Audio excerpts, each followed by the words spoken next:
어제 결혼식이 있어서 참석하게 되었습니다. 결혼식에 참석하면서 참 아름다운 한 쌍이다 그렇게 느꼈고, 참 결혼식 그 자체가 참 행복했습니다. 그리고 우리 청년들, 수석의 청년들이 축가를 했는데 그 축가하는 모습을 보면서 참 마음이 흐뭇했습니다. 그리고 제가 결혼할 때가 문득 생각이 났습니다. 우리 교우님들 중에서 저보고 결혼을 하셨느냐 이렇게 물어보시는 분이 있는데, 저는 결혼했고요. 아이들도 있습니다. 제가 결혼할 때가 생각이 났는데, 남자와 여자가 서로 사랑하는 청춘이 만나서 이렇게 한 가정을 이룬다는 것이 정말 너무나도 복된 일이고 행복한 일이라는 것은 두말할 나위가 없는 것이죠. 남녀의 사랑만큼 가슴 뛰게 하는 것이 여러분 어디 있겠습니까? 여러분도 다 그런 가슴 뛰는 사랑으로 결혼하셨지 않습니까? 사랑은 참으로 황홀한 것이지요. 그런데 여러분, 어찌 청춘의 사랑만 그렇습니까? 부모와 자식 간의 사랑은 어떻습니까? 무엇을 주어도 아깝지 않은 정말로 무한하고 신비한 기적이 바로 자식 사랑 아닙니까? 그리고 친구들과의 우정, 얼마나 큰 힘이 됩니까? 이런 인간의 사랑, 그러나 그러한 사랑보다 더 큰 사랑이 있으니 바로 우리 하나님 아버지의 사랑인 위로부터 임하는 하나님의 사랑, 이 아가페의 사랑인 줄 믿습니다. 여러분, 인간은 서로를 사랑할 때 가장 사람다워집니다. 동의하시죠? 왜 그럴까요? 우리 인간들은 사랑이신 하나님의 형상대로 지음받았기 때문입니다. 그래서 사람들은 사랑할 때 가장 자연스러워지고 그리고 복된 삶을 누리게 되는 것이죠. 하나님이 사랑이시기 때문입니다. 그런데 문제는 우리가 서로 사랑하는 게 때로는 잘 쉽지 않을 때가 있다는 것입니다. 자기가 좋아하고 끌리는 마치 청춘의 그런 연인처럼 사랑하는 사람들끼리는 쉽지만, 자기가 싫어하는 사람, 그러한 사람을 사랑하라는 주님의 말씀은 부담이 됩니다. 그리고 심지어 주님께서는 원수까지 사랑하라고 하시는데, 이것이 참 쉽지 않은 일이죠. 공동체 안에 속해 있을수록 사실 서로 사랑하는 것이 쉽지 않습니다. 왜 그럴까요? 그것은 관계 때문입니다. 관계를 맺고 있기 때문입니다. 여러분, 저기 아프리카의 난민들을 위해서 사랑하고 지원도 하고 마음을 품고 돕습니다. 물질도 보내고 기도도 하고 사랑합니다. 그들이 나와 관계를 사실은 맺고 있지 않기 때문이에요. 그래서 일방적으로 사랑을 지원합니다. 그래서 더 쉽습니다. 그런데 가까이 지내는 사람들은 서로 사랑하는 게 쉽지가 않습니다. 왜 그렇습니까?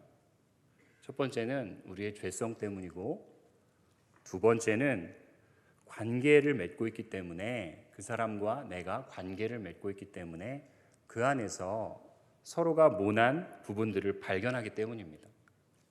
그 사람의 스타일이 나랑 다르고 그 사람의 생각이 다르고 내 과가 아니기 때문에 잘 맞지 않는 부분이 있기 때문입니다. 교회 공동체도 마찬가지일 수가 있죠. 우리는 다양한 지체들과 함께 신앙생활을 하고 있기 때문입니다. 구역에도 다양한 사람들이 있고 때로는 마음에 들지 않고 모난 부분들이 있지만, 그래도 사랑으로 품어보자고 노력하다가 오히려 더 큰 상처를 받고 멀어지기도 하는 것이죠. 팀 한셀 목사님이라는 분이 쓴 책에 하나님이 기뻐하시는 열정이라는 책에 이런 글귀가 있습니다. 그리스도인들은 담배 피지 않습니다. 그리스도인들은 술 마시지 않습니다. 그리스도인들은 서로 사랑하지 않습니다. 이것이 맞는 말은 아니지만 믿지 않는 사람들 중에 이런 시각으로 교회를 바라보는 자들이 있다 하면서 이런 글귀를 썼습니다. 여러분, 이 말씀을 들으면 우리가 좀 마음에 우리도 상처를 입게 되죠. 그러나 이것이 꼭 아니라고는 자신할 수는 없는 것 같기도 합니다. 그럼 우리가 어떻게 해야 될까요?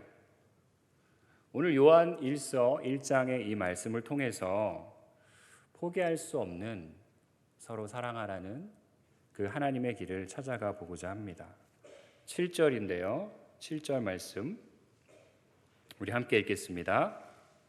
사랑하는 자들아, 우리가 서로 사랑하자.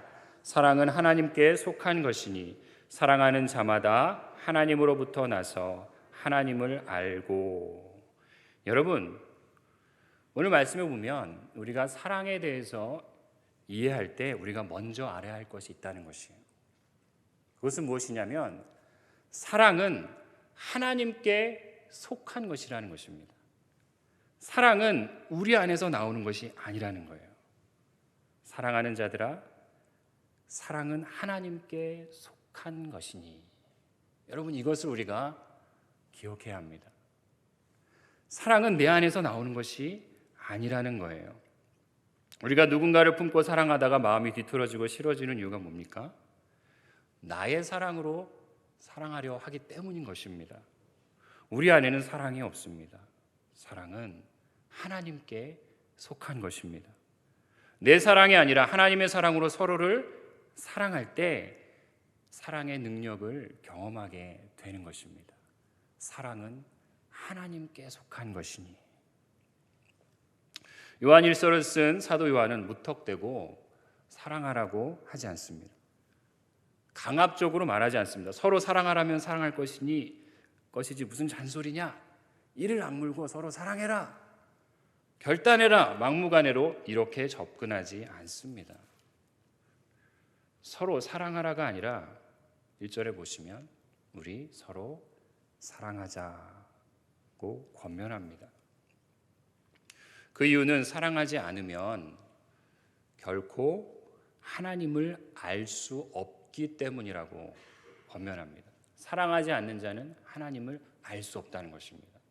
8절입니다. 같이 읽습니다.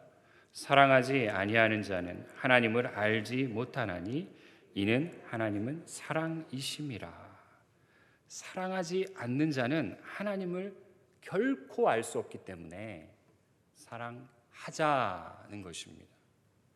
그리고 그 사랑의 표현은 예수 그리스도를 통해서 그 사랑의 표현이 우리 가운데 오셨습니다. 9절을 제가 읽겠습니다. 하나님의 사랑이 우리에게 이렇게 나타난 바 되었으니 하나님이 자기의 독생자를 세상에 보내심은 그로 말미암아 우리를 살리려 하심이라.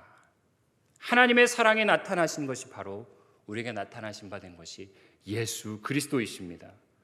우리를 사랑하셔서 살리려 하신 그 사랑을 먼저 마음 깊이 만날 때, 그 예수님의 사랑을 먼저 만날 때 우리가 다른 사람을 사랑할 수 있게 된다는 것입니다.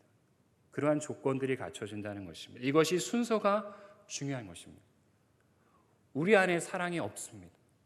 무턱대고 우리가 사랑을 한다고 하지만 그것은 내 안에서 나오는 사랑이지 결코 그 안에서 하나님의 은혜를 경험할 수 없는 것이죠. 오히려 상처만 받고 넘어지는 것이죠. 하나님께 속한 그 사랑이 내 안에 먼저 경험되고 그것이 내 안에서 넘쳐날 때 사람들을 사랑할 수 있게 된다는 것입니다. 그래서 요한은 이 사랑에 하나님의 사랑을 품은 자, 그들은 이렇게 해야 된다고 비로소 말씀하는 것이죠. 11절입니다. 같이 읽습니다. 사랑하는 자들아, 하나님이 이같이 우리를 사랑하셨은즉 우리도 서로 사랑하는 것이 마땅하도다. 사랑하는 자들아, 하나님이 이같이 그 아들을 우리에게 보내주시는 그 하나님의 놀라운 사랑, 하나님이 이같이 우리를 사랑하셨기 때문에 우리가 서로 사랑하는 것이 마땅하다는 거예요. 찬송가 304장의 고백이죠. 그 크신 하나님의 사랑 말로 다 형용 못하네. 저 높고 높은 별을 넘어 이 낮고 낮은 땅 위에 죄범한 영혼 구하려 그 아들 보내사 화목제물 삼으시고 죄 용서하셨네. 하나님 크신 사랑은 측량 다 못하네. 영원히 변치 않는 사랑 성도여 찬양하세. 하늘을 두루마리 삼고 바다를 먹물 삼아도 다 담을 수 없는 그 하나님의 사랑이 먼저 내 안에 경험되고 채워지는 것이 필요하다는 것이에요. 우리가 한 공동체로 또 우리 가족 가운데 우리가 일터로 나가서 사람들을 만날 때 우리 안에 먼저 이 하나님의 충만한 사랑의 감격이 채워지도록 우리가 주님을 바라보아야 하는 것입니다. 사랑은 하나님께 속한 것이고 하나님께로부터 나오기 때문입니다. 여러분, 사랑의 원자탄으로 불리는 손양원 목사를 우리가 잘 알고 있습니다. 그분은 1948년에 여수 반란 사건 때 그의 두 아들 동인과 동신이 죽게 되죠. 순교하게 됩니다. 그런데 손양원 목사님은 그를 죽인 원수를 양아들로 삼습니다. 여러분, 이것이 얼마나 불가능한 일입니까? 가능한 일입니까? 우리의 자녀를 누가 죽였는데 그 죽인 사람을 아들로, 양아들로 맞을 수 있는 것은, 이것은 손양원 목사님이 정말 사랑이 많은 분이기 때문에 그럴까요? 정말 인덕이 풍부한 분이기 때문에 그럴까요? 저는 그렇지 않다고 생각합니다. 손양원 목사님에게 본인의 사랑이 아니라 하나님의 사랑이 그분에게 충만하게 거하였기 때문에 하나님으로부터 난 그 사랑이 이 목사님에게 충만히 거하고 경험되고 넘쳐 흐르기 때문에 그 기적과도 같은 일을 행할 수 있는 건 아니겠습니까? 사랑하는 여러분, 하나님께서는 우리 안에 하나님의 사랑을 심어 주시길 원하십니다. 그러기 위해서 예수님을 우리 가운데 보내주신 것입니다. 서로 사랑하기 위해서는 먼저 하나님의 크신 사랑에 잠기는 것이 먼저입니다. 내 힘으로 사랑할 수 없음을 아는 것입니다. 그리고 우리는 하나님의 사랑, 화목제물이 되신 예수 그리스도의 십자가의 사랑으로만 서로 사랑할 수 있습니다. 이 사랑이 여러분의 마음에 부어지기를 축원합니다. 제가 이야기를 하나 해드리겠습니다. 실화라고 합니다. 어떤 6살 난 남자의 꼬마가 아버지와 함께 지하철을 탔습니다. 지하철을 탔는데 시간이 조금 지나니까 이 아이가 지하철 안에서 좀 소란을 피우기 시작하는 거예요. 그런 아이들 있잖아요. 막 소리 지르고 그리고 막 문을 막 주먹으로 치고 막 이러는 거예요. 그런데 그 아빠란 사람은 반쯤 넋이 나가서 그냥 밖에 창문만 쳐다보고 이 애를 제지를 안 시키는 거예요. 그러니까 사람들이 이제 화가 나기 시작하는 거예요. 이 요즘 애들이 이렇게 키워서 안 된다고 하면서 그러다가 정말 못 참는 한 어르신이 그 아빠한테 얘기했습니다. 아니 지금 애가 이렇게 소란을 피우는데 아빠가 여기서 뭐 하는 거냐고 지금 그렇게 얘기를 하니까 이 아빠가 갑자기 정신을 차리고 정중하게 그 지하철 안에 있는 사람들한테 인사를 하면서 이렇게 얘기를 했습니다. 정말로 죄송합니다. 사실은 이 애 엄마가 며칠 전에 급하게 교통사고를 당해서 죽게 되었고 장례를 치르고 온 길이라고. 그래서 집에 있는데 이 아이가 너무 힘들어해서 이 아이를 그냥 데리고 나왔는데 정말 죄송하다고. 그러면서 그 아버지와 아들이 이제 다음 칸에서 내린 것이었어요. 그런데 그 이야기를 듣자 그 지하철 칸에 타고 있던 사람들의 시선이 바뀌었습니다. 그 아이와 아빠를 질타하던 눈빛이 갑자기 연민과 안타까운 마음으로 변해버린 것이죠. 여러분 이 이야기를 듣고 우리가 무엇을 느낍니까? 가까운 사람들이 또 공동체 안에 있는 사람들이 서로 사랑할 수 없는 이유가 있다면 서로 잘 모르기 때문이 아닐까요?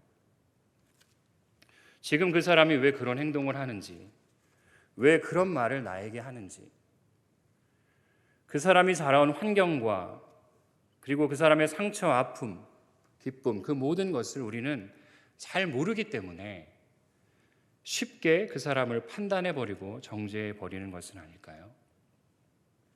이 세상에 사연이 없는 사람은 없습니다.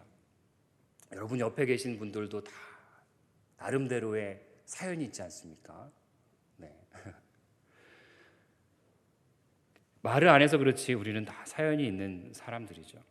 하나님은 그 사람들의 각자의 사연을 다 아십니다. 그리고 그 사람의 배경과 아픔과 눈물과 모든 것을 아십니다. 그래서 사랑하시고 그럼에도 사랑하시는 것입니다. 주님이 나를 아시듯이 주님이 나를 보시는 눈으로 다른 사람들을 사랑하기를 주님은 원하십니다.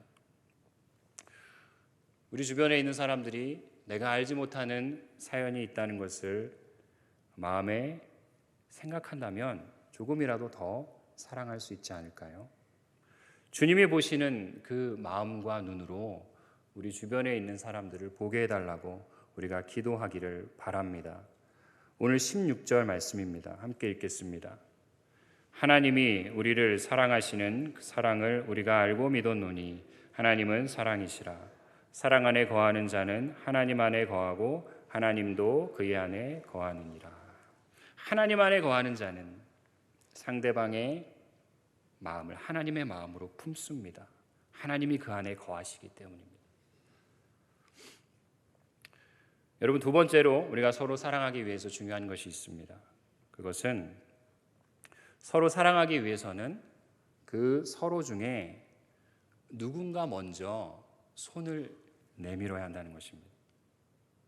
그럴 때 사랑이 시작될 수 있다는 것이에요. 여러분, 여러분과 하나님의 관계를 한번 생각해 보십시오. 여러분이 주님과 어떻게 이렇게 사랑을 주고받는 그런 관계가 될 수 있었습니까?